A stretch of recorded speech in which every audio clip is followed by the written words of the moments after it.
Hi, welcome you all in my another session. इस session में हम डिस्कस करेंगे CDS के बारे में. What is CDS, which is credit default swaps. I would like to decode this CDS product in an easy way so that anyone can understand it. All right. So now if I talk about CDS, guys, CDS एक insurance product है, but ये finance के और investing के market में बहुत ज़्यादा famous है. आपने इसको सुना होगा कि जब क्रेडिट स्विस डिफ़ॉल्ट हुआ था और कोलैप्स हुआ, उस समय CDS जो भी यानी कि क्रेडिट डिफ़ॉल्ट स्वैप्स का जो प्रीमियम चल रहा था, which was at a higher side, right. Higher the premium, higher the risk कहा जाता है, और lower the premium which is lower the risk in the financial instrument. तो हम इसको समझते हैं कुछ एग्जाम्पल्स के थ्रू. तो चलिए हम देखते हैं. इफ यू सी दिस, देखो जो बॉन्ड इश्यूअर यानी कि कंपनीज जो होते हैं, what they do, companies sell the securities to the bond holders यानी कि इन्वेस्टर्स को सेल किया जाता है.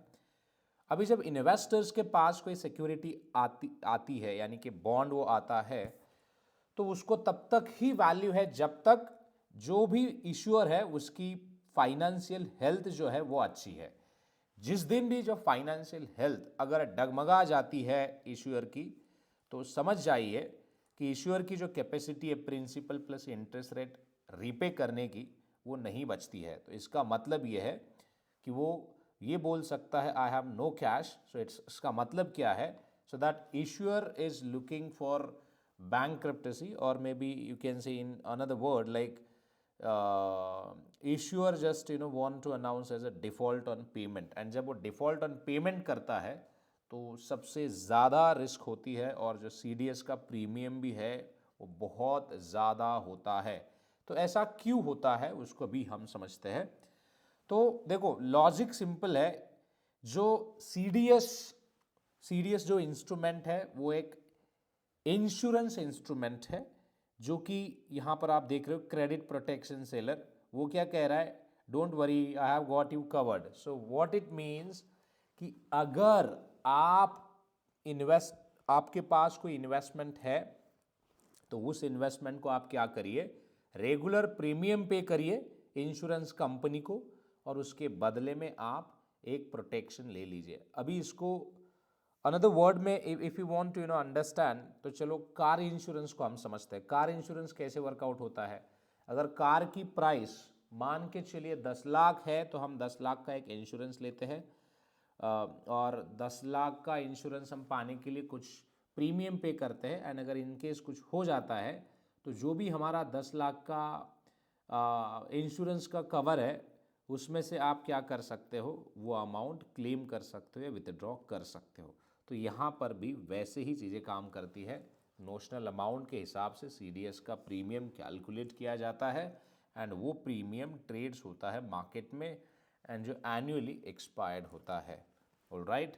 तो समझते हैं आगे उदाहरण लेके कि कैसे वर्कआउट चीज़ें करती है.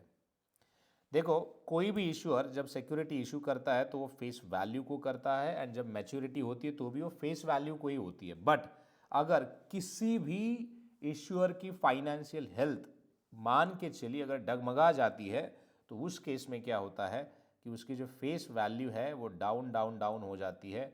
एंड मान के चलिए इस केस में अगर आपके पास CDS नहीं है, तो इसमें करीब करीब 50 रुपीज़ का लॉस आपको इन्वेस्टमेंट के ऊपर आएगा. तो वही लॉस अगर आपको नहीं चाहिए, तो what you can do, you can purchase CDS, and that CDS instrument will help you to hedge your position. Hedge का मतलब होता है कि आपकी जो भी रिस्क होगी 50 रुपए की, वो रिस्क इंश्योरेंस कंपनी आपको पे कर सकती है अगर आपके इन्वेस्टमेंट को कोई भी डैमेज होगा तो. तो इसको समझते हैं और आगे जाके कि वो कैसे वर्कआउट चीज़ें करती है. ये जो CDS है एक कॉल ऑप्शन की तरह है, जहाँ पर bond holder pays premium to buy option. वो ऑप्शन किस बात का होता है? Option when the if the credit quality of XYZ company if drops in that case, या फिर अगर पुअर हो जाती है तो in that case what happened कि जो भी बॉन्ड होल्डर है वो बॉन्ड होल्डर प्रीमियम पे करता है और उसके बदले में उसको पे आउट मिलता है जितना भी नुकसान होता है उतने का। जितना भी मतलब जितना भी, मान के चलिए अगर एक्स अमाउंट का नुकसान होता है तो एक्स अमाउंट का उसको पे आउट मिलेगा। तो वो पे आउट जो भी होगा एक्स वाई जेड, मान के चलिए अगर इस उदाहरण को हमें समझना है, 100 रुपये, अगर ये उदाहरण लेते हैं, जैसे फेयर वैल्यू जो थी, इन्वेस्टमेंट वैल्यू 100 की थी और अभी करंट मार्केट वैल्यू 50, अगर 50 पे अगर वो एग्जिट करता है तो जो 50 होगा, बाकी का जो लॉस 50 आ रहा है, तो वो लॉस 50 ये जो इंश्योरेंस सेलर है, क्रेडिट प्रोटेक्शन सेलर, वो देगा। तो इसका मतलब क्या है कि अगर आपके पास CDS है तो आपका इन्वेस्टमेंट जो भी है वो सिक्योर्ड है। बट अगर मान के चलिए अगर कुछ इवेंट्स नहीं होता है, यानी कि इश्यूअर डिफॉल्ट्स नहीं होता है, आपको आपका interest payment plus principal amount on time मिलता है, तो उस केस में क्या होगा? CDS का कुछ पैसा बैक मिलता है? नहीं मिलता है, क्योंकि CDS एक प्रीमियम है जो एक्सपेंस है अपना, right? As a investor CDS it's an expense for you, और वही एक्सपेंस जो LIC और इंश्योरेंस कंपनीज होते हैं उनका इनकम है। तो चलिए हम समझते हैं now in terms of language, like English language, like what is CDS? CDS, it means credit default swaps, is a financial derivative contract that functions as a type of insurance against the default of a borrower, usually a corporation or government entity.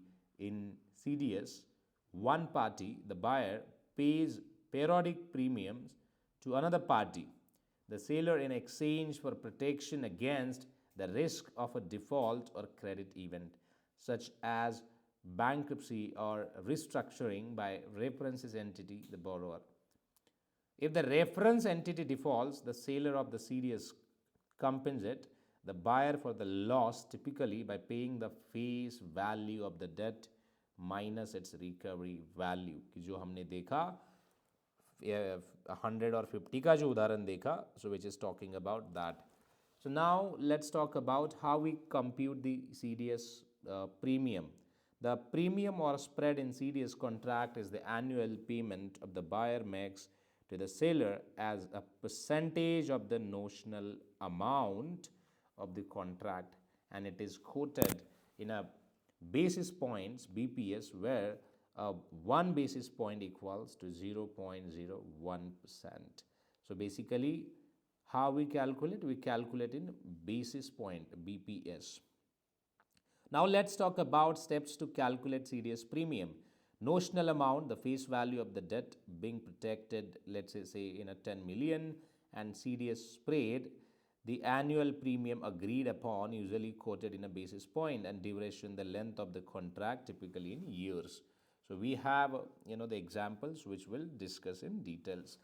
So in terms of CDS premium calculation, so that we quote in basis point. So let's talk about now how we compute it. So example number 1, notional amount is 10 million, CDS spread 200 basis points or 2%, duration of the contract is 5 years, because the duration will be depends on the fixed income securities maturity life. To calculate the premium, the amount paid annually, CDS premium is equal to notional amount into CDS spread divided by 100. So the 10 million into 200 divided by 10,000 is equal to 10 million into 0.02 is equal to 2 lakhs. So 2 lakhs would be the CDS premium. The buyer of the CDS would pay 2 lakhs or $200K per year to the seller for the protection on the 10 million notional amount. So this is how your credit default works, credit default swaps works, right? So this is how you can calculate it. So another example is same example with the higher spread, which is 5% or 500 basis point. So in this case, annually around 500K, where the buyer will have to pay to protect the investment of 10 million. The CDS premium depends on the notional amount and the spread. The higher the perceived risk of default and the higher the CDS spread will be, premium will be. So it means the second example which talks about higher risk and first example which talks about lower risk. Lower CDS premium is always good to pay. So yeah, this was all about CDS. I hope you got this about this CDS, like I have explained in Hindi as well as in English. But if you still need a more and more examples of CDS, you can text us, reach out to us. And if you're looking for any the upskilling part like on a fund accounting or hedge fund and private equity course, then quickly get in touch with GMT Academy and avail the 20% discount, because I have a code for you, so which I'll give it to you, and enroll to the program and upskill on different financial products, accounting, reporting, fund administration and fund management. All right. So yeah, we'll see you next episode. Thank you very much for watching this. Thank you.